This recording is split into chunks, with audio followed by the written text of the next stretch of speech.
Hey guys, welcome back to my channel. I'm Mr. Deathbreath, where I do spoiler-free film reviews, sometimes celebrity interviews. Before we begin, I have merch, guys. I'll be linking it below. Please check it out. This is one of the shirts on the back that says I'm down for Mr. Deathbreath. And before we begin, please turn on post notifications. Please like this video so I know you appreciate my work, and please subscribe so you don't miss my videos, which is kind of the point of having post notifications. So do all three and I'll love you forever. Okay guys, so we are in a new segment. It's called Why It's One of My Favorite Films. I started it with World War Z, and now we're coming on to another film. The film we are talking about today is called The Other F Word. The Other F Word follows punk rock musician Jim Lindberg from Pennywise, and other members from NoFX, Bad Religion, The Adolescents, and many more. Oh, and including Rancid, let's not forget that one. And what it basically highlights is it's a documentary highlighting how they survive after all these years. And these guys in these bands, you know, they weren't expecting to have a massive career and have a career that spanned over 20 years for a good amount of them.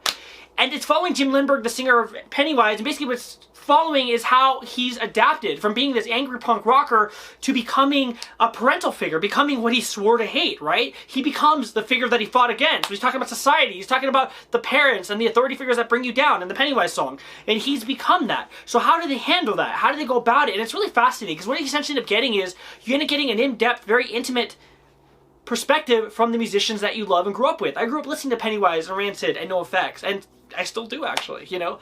And you see how they've adapted. How do they adapt to the change of the music industry? The music industry is no longer as viable as it used to be, right? It used to be about selling records and making tons of money. But now, it's not about that. Now they're not even making money, to the point that I believe in about 2012, 2011, when MySpace Records was a thing. Yes, MySpace Records. If you know, you know, right? I barely knew. They ended up releasing, Pennywise ended up releasing the record for free.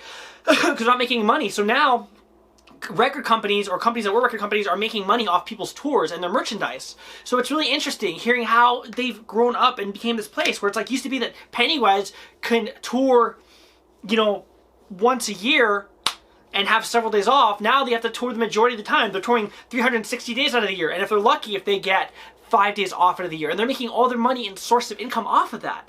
And it really goes into depth about how the music industry's changed. In addition, it talks about, so how do you go about being a parent while being a punk rock parent?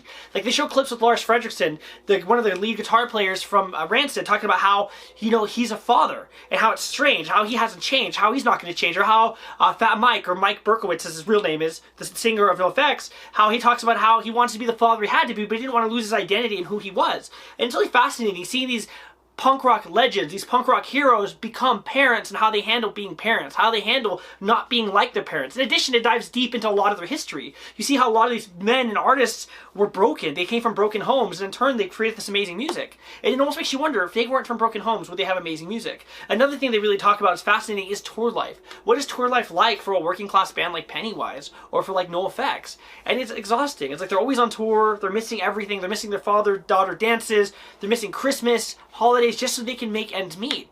And keep in mind, Jim Lindberg from Pennywise has a bachelor's degree in English. So it's really interesting to see how everything's turned out. And what I love about it is just, it's so personal. It's so in-depth. It's like you get to see your favorite bands and people you've looked up to playing in music, but you get to see that maybe being a musician isn't glamorous. You know, it's like, is it really that glamorous? Is it really that great? Is it really that good? And you can be like, well, yeah, they get to experience the world and everything. And yeah, maybe that's great when you're 20.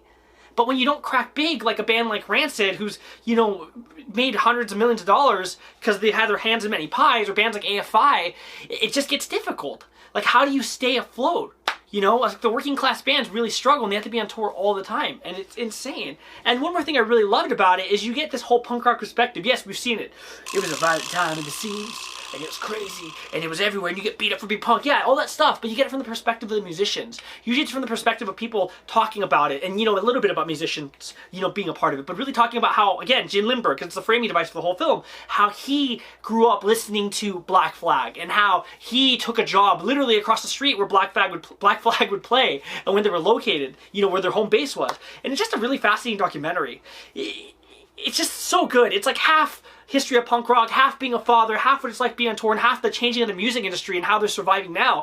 And it's one of my favorite films. I've seen it maybe countless times. So if you're a fan of punk rock, you're a fan of music history, you're a fan of these bands, you're a fan of wanting to be a successful musician and wonder, how's it going to be? This is essentially one of the best films made. One of the best documentaries made. Guys, it's so good. Obviously, there's no bad. There will never be a bad when it's one of my favorite films, because it's one of my favorite films. Guys, if you enjoyed this video, please do everything I said earlier. You guys are amazing, guys. Link merched in bio.